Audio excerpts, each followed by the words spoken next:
Shalom, Obracha, que le bon Dieu protège, vous donne la santé, la joie. On parle de la fête de Hanouka.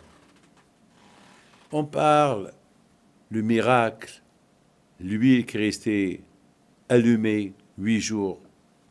On parle de la neshama qui ne s'est pas éteint, parce que la neshama, c'était le but des Grecs, d'éteindre la neshama juive.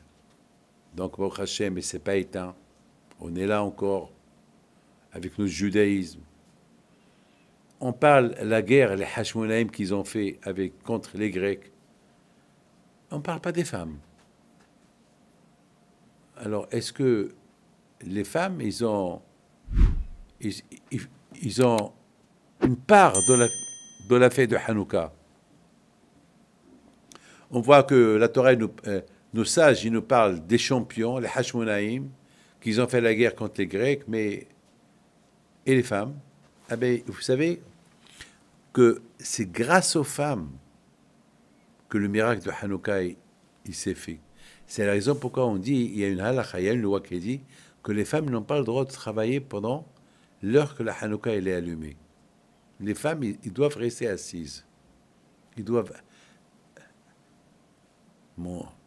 parler avec leur enfant, se décontracter pendant 30 minutes. Même les femmes. Pourquoi? Parce que les femmes aussi, ils sont associés dans cette fête-là. Mes amis, je vous raconte ce que nos sages nous racontent. Que pendant l'occupation des Grecs en Israël, il y avait une loi que chaque fille juive qui devait se marier, elle devait passer une nuit avec le général grec. Ça veut dire une nuit avant. C'est de la folie, c'était une guézera, jusqu'à que les femmes ne se mariaient pas. Aucun ne voulait que sa fille se marie. Parce que rien que le fait de savoir qu'elle allait être violée par un général grec, ça, sauf ceux-là qui vont se marier quelque part sans que personne le sait, mais si jamais le grec, ils vont le savoir, ils vont les tuer. C'était une grande guézera. C'était vraiment incroyable. C'était inimaginable. Mes amis, une fois, la sœur des Hashmonaïm, vous savez, les Hashmonaïm, ils étaient 5 frères. Le papa, c'est Matatia. Matatia, le Kohen Gadol. Et ils étaient réunis à la maison pour préparer le mariage de leur sœur en cachette des Grecs. Qu'est-ce qu'elle fait? Mais c'était risqué. Parce que si jamais on les attrape, ça aurait pu être catastrophique. Qu'est-ce qu'elle fait, la sœur? Elle rentre dans une chambre, elle se met nue, elle enlève tous ses vêtements, elle rentre dans la chambre, au salon, où il y avait là-bas son père et ses frères, tous réunis. Dès qu'ils l'ont vue comme ça, ils ont pris leur épée, ils ont voulu la tuer. Elle leur a dit, attends, ne me tuez pas. Tout de suite, elle prend quelque chose, elle se couvre. Vous voulez me tuer? Parce que je me suis mise nue devant vous. Mais vous savez que demain soir, je vais être nue dans le lit d'un grec. Pour ça, vous n'avez pas peur pour moi. Me voir nue, vous voulez me tuer. Mais je préfère que vous me tuiez maintenant que de passer une nuit avec ce général grec. Lorsqu'ils ont entendu ça, le père Matatia, il leur a dit, il faut qu'on commence la guerre. On ne peut pas laisser ça passer. Elle a raison, ma fille. Elle a raison. Il a fallu qu'elle nous réveille. Et la révolution des Hashmonaïm contre les Grecs, ça a commencé à cause de cette histoire-là. Donc, si on réfléchit un peu, c'est grâce à la sagesse de cette femme-là, la fille de Matatia, le miracle de Hanouka, il a commencé.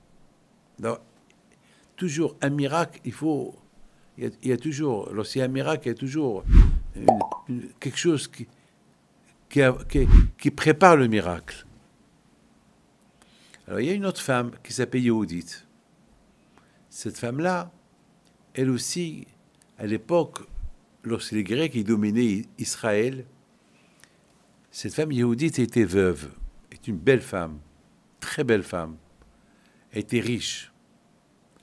Et les Grecs, ils ont fait le siège autour d'une ville pour les tuer s'ils ne changent pas leur religion.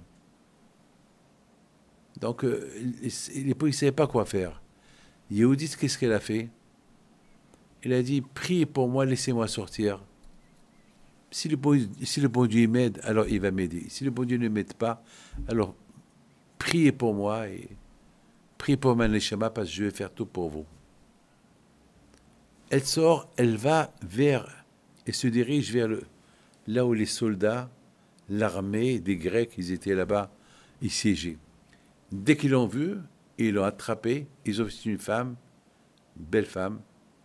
Il leur a dit, laissez-moi, ne me tuez pas, prenez-moi au général. Prenez-moi chez lui. Elle vient vers lui, il voit une belle femme devant lui, et puis il lui dit, je me donne à toi. Je sais que tu vas gagner la guerre, mais avec maintenant, je suis indisposé, je suis nida. Je ne peux pas être avec toi. Donne-moi 2-3 jours et fais de moi ce que tu veux. Elle était très contente. Une belle femme comme celle-là, une juive, était heureux. Mais la nuit là-bas, elle l'a tué. Lorsqu'elle l'a tué, elle s'est sauvée. Elle est sortie parce que elle leur a dit que elle avait la permission de sortir, donc ils l'ont laissé partir. Elle a pris avec elle la tête du général. Et c'est là, Rabotaï, encore un miracle de Hanouka. Et c'est ça qui a fait encore la révolution pour préparer le miracle de Hanouka. Donc, mes amis, les femmes, ils étaient beaucoup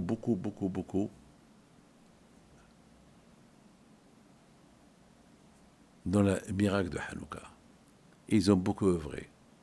Qu'Akadosh Baruch Hu vous protège, il vous donne la santé et la joie. Et maintenant, vous connaissez pourquoi le nom Yehudit, d'où il vient. Le nom Yehudit, il vient à travers cette histoire-là. Que Hachem vous protège, Amen.